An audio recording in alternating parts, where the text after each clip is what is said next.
Good morning students.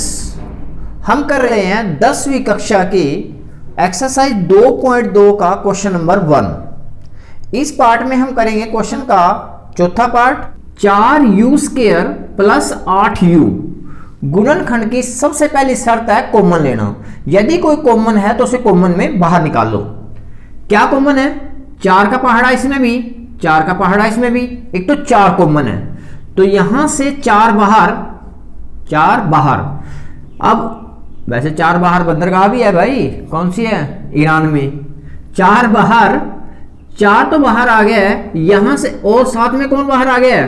4 बाहर और साथ में u भी बाहर आ गया है। अब 4 बाहर आ गया है, एक u बाहर आ गया है, यहां से क्या बचेगा? u। और यहां से 4 के पहाड़े में 8 कहां आएगा? 4 का पहाड़े में 8 कहां पर आएगा? 2 पर। 4 एकम 4, 4 दूनी 8, 2। u तो बाहर आ गया है तो दूसरी ब्रैकेट में क्या है आपके पास? u plus 2। अब शून्यक बनाने के लिए क्या करेंगे? इसको भी 0 के बराबर और इसको भी 0 के बराबर। शून्यक बनाने के लिए या शून्यक के लिए, शून्यक निकालने के लिए, शून्यक निकालने के लिए, शून्यक निकालने के लिए क्या करते हैं हम? इसको भी 0 के बराबर और इसको भी 0 के बराबर कर देंगे। तो 4u ये भी 0 के बराबर, और जो दूसरी ब्रैकेट है हमारे पास u प्लस 2 ये भी 0 के बराबर। यहां से u की वैल्यू निकालेंगे। अब यहां से 4 क्या है? गुणा में, उधर जाके क्या हो जाएगा? भाग में, यानी कि बटे में चला जाएगा।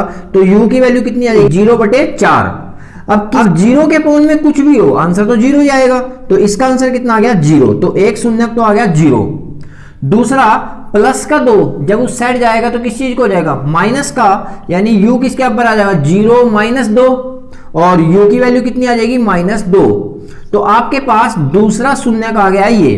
तो जो शून्यक आया आपके पास, शून्यक कौन कौन से शून्यक आ गए? एक शून्यक तो आया 0 और दूसरा शून्यक आया -2। और हमने क्या निकालना है इसमें कि शून्यकों का और गुणांकों के बीच में क्या संबंध है, ये भी तो स्थापित करना है। अब इसके गुणांक निकालते हैं। गुणांक निकालने के लिए जो हमारे पास गिवन जो दिया है, क्या दिया है हमारे पास? ये बड़ा जो बहुपद है, इसको कंपैरिजन करते हैं, तुलना करते हैं इससे, au² plus bu plus c से। तो जब इससे कंपैरिजन करोगे, इसका तुलना करेंगे, तो a की वैल्यू कितनी आएगी? 4, और b की वैल्यू कितनी आएगी? 8, और c की तो वैल्यू है ही नहीं। इसका मतलब क्या है कि c की वैल्यू कितनी आएगी यहां पर? 0। c की वैल्यू कितनी है? 0। भाई a की वैल्यू 4, b की वैल्यू 8, और जो c की वैल्यू आई वो कितनी आई आपके पास? 0। अब हमने क्या निकालना है? शून्यकों का योगफल का, शून्यकों में और गुणांकों में क्या संबंध है। तो क्या निकालते हैं? जैसे पहले करके आए आप, शून्यकों का योगफल। पहले क्या निकालेंगे? शून्यकों का योगफल। शून्यकों का योगफल किसके बराबर है? शून्य कौन कौन से थे आपके पास? एक शून्यक था 0 और दूसरा शून्यक है -2। 0 और दूसरा शून्य क्या है? -2। क्या आंसर आएगा? -2।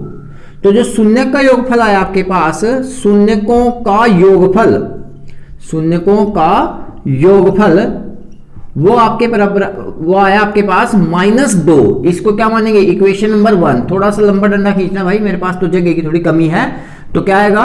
Equation number 1।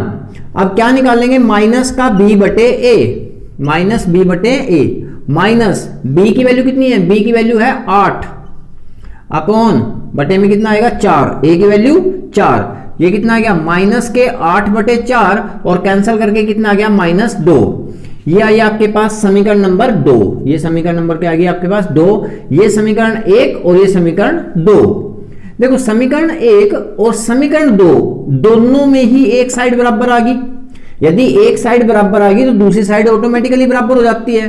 तो शून्यकों का योग किसके बराबर आया? माइनस का b/a, समीकरण 1 और समीकरण 2 से। समीकरण 1 और 2 से, समीकरण 1 और 2 से क्या हो गया? इसमें क्या प्रूव कर दिया आपने कि शून्यकों का योगफल माइनस के b/a के बराबर होता है। इस चीज का आपने सत्यापन कर दिया है। शून्यकों का योगफल, शून्यकों का योगफल बराबर आ गया है माइनस के b बटे a। यही हमने सत्यापन करना था कि शून्यकों के बीच में और गुणांकों के बीच में संबंध स्थापित करना था, जो कि हमने कर दिया है। अगले इसमें दूसरे पार्ट में क्या करना होता है कि शून्यकों का गुणनफल किसके बराबर है, इसका भी हमें क्या करना है, सत्यापन करना है।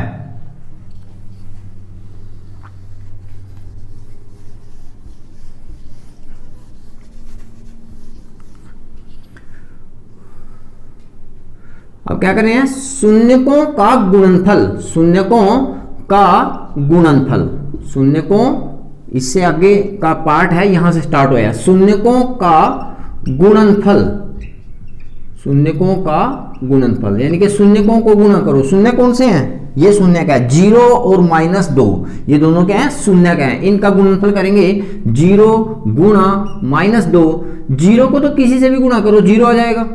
यानी कि जो शून्यकों का योगफल आया, शून्यकों का गुणनफल आया,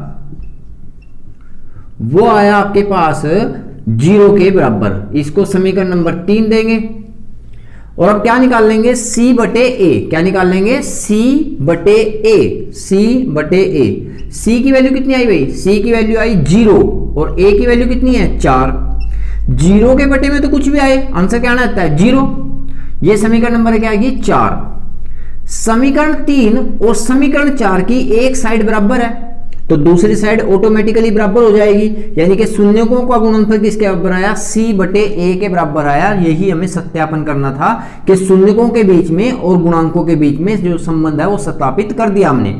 तो समीकरण 3 और 4 से, समीकरण 3 और समीकरण 4 से क्या है इसका, शून्यकों का गुणनफल बराबर आ गया c बटे a के।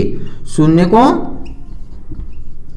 का गुणनफल, जो शून्यकों का गुणनफल है वो किसके बराबर आ गया आपके पास, c बटे a के। यही हमें सत्यापन करना था कि शून्यकों का योगफल किसके बराबर आता है और शून्यकों का गुणनफल जो आता है उसको सत्यापित करना था। हमने इसका आंसर निकाल दिया है, यही हमें सत्यापित कर दिया है।